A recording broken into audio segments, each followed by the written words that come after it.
Hello everybody, and welcome back to the channel. It's been a little while, and for good reason, because of obviously with this thing we have going around, I haven't even been able to put this car on the road yet. But I have done some work to the car that I haven't been able to make videos about. One, because it's been too cold, and two, because they were just kind of little things that weren't worth making an entire video about.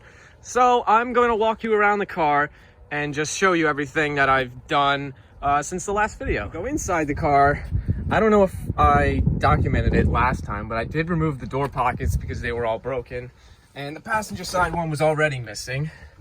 I've cleaned the interior up a bit, armor all the dash, got things as clean as I could, got an alligator on the dashboard because of course every car I drive needs to have an alligator on the dashboard. Even that one has one. Anyway, so cleaned it up a little bit in here, cleaned the leather seats as good as I could get them. I got new front door speakers. As you can see, they were pretty cheap. They're 4-inch speakers. And then I realized there are actually no rear speakers in this car whatsoever. So I did find it was actually pre-existing wires on the back deck that I didn't know what they went to. But it turns out they're for speakers. So I had this $15 speaker box that I bought brand new from, I think it was Pet Boys, a few years back, and I never used it. So I just decided to hook the wires up real quick. Believe me, I'm going to do a much better job than just electrical tape and twisting it together. But that all works, and it actually doesn't sound too bad. I could definitely replace those cheap speakers in there, but it's got a good amount of bass to it, which is good. And then the front speakers, they sound great as well. So, you know, that problem was taken care of. And if we look up top here, you can see I've got some new clips for the sun visors that I've installed there. And also I've gotten a sunroof handle, and the sunroof does indeed work. Opens all the way, opens perfectly, it's nice and oiled up. The problem was there was no handle and I couldn't find it, and then it turns out right after installing this I found the handle inside the glove box. So that was a bit of stupidity on my part. But also there's a little gear mechanism in here that went bad and was stripped, and that's probably why the handle was removed in the first place. So $20, I got a used parts guy nearby me, and he's got a whole bunch of junkers and everything. So I bought the handle and the gears off of him for pretty cheap. Oh yes, and in typical Volvo fashion, I broke that. All the little pins, all the little, not pins, what am I talking about? Those pieces came off, they're inside there. I'm not too worried about it. It doesn't look too bad. If anything, I'll just put some double-sided tape or some Velcro or something on there. And from the same used parts guy I got the sunroof handle from, I got an extra tail light for the passenger side, because if you walk around, it's got a little bit of a crack on it.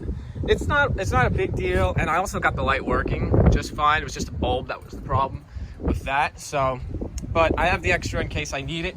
We've got a new antenna, just a rubber one. You know, does the job. Radio sounds pretty good, got good reception.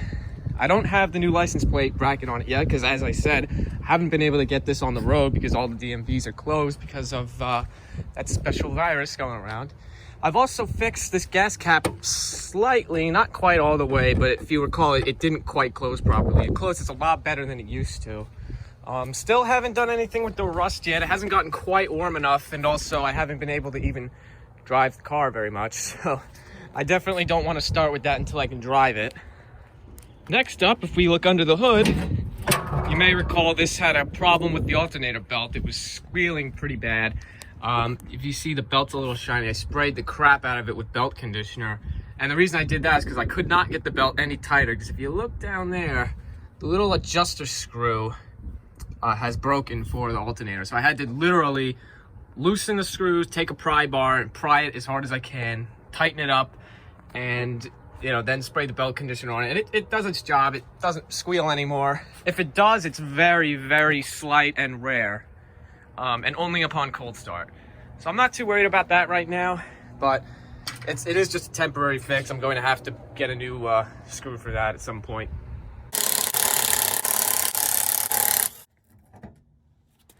So next up was, of course, one of the biggest issues with this car, which was the brakes and rotors. As you can see, these calipers, they got a lot of rust on them. I was able to salvage them though. I got new pins in there, I got new pads, obviously. Rotors are new, although they got a little bit of rust on them because I haven't driven the car in a couple days. You know rotors, how they rust. But man, was this a pain in the ass. These pins would not come out. They were so rusted in, I couldn't get them out with a center punch. Nothing would get them out. And also hitting it with a center punch also caused this to become too wide to fit through the hole. So I ended up having to take a electric saw and actually cutting through them, hitting them out from each direction. It took, I kid you not, a couple days to finish this brake job because the car was being so difficult. But I did get those done. The car stops great now. You know, no more bent rotors. And here's actually the old ones here. And the old pads had a decent amount of life left in them. So it must have just been either somebody had to stop short and just the heat warped it, or just sitting so long. Because I mean, these things are shot. I drove the car for a good 20 minutes around the neighborhood trying to wear the rust off, and they wouldn't free up. I mean, it just wouldn't come off. So got the brakes done. Also, I've done a little bit of a ricer repair on this part because this little front spoiler was hanging off. I just took some JB Weld plastic, put that on there. I don't know how that got there. I had to pull the car into the garage and I hit something. I don't know what, but yeah, I'm not too worried about it. I also did that on the other side. It doesn't look the best, but I mean, you can't really tell when you stand up. It doesn't bother me. Let's get this little cap off here. That little metal cap covering the axle nut, because I don't know if you'll recall, those center caps for these wheels, one of them was missing. So I bought some smaller center caps that will go just on this little circle part here, but they won't fit on with this here. So I think I just need to pry it off, so I'm gonna work at that a little bit, see if I can get it off. And then finally I can get all 4 wheel caps on this thing. So, turns out I'm stupid and didn't realize that that's the cover for the wheel bearing. So I'm going to have to put that back on, but it's got good amount of grease in it. So it's a healthy wheel bearing at least. It doesn't make any noise. So at least I know those are good. So I'm gonna have to leave those. So I don't know what I'm gonna do as far as center caps. I might put the 2 smaller ones in the back and 2 bigger ones on the front, or I don't know. I'll figure it out.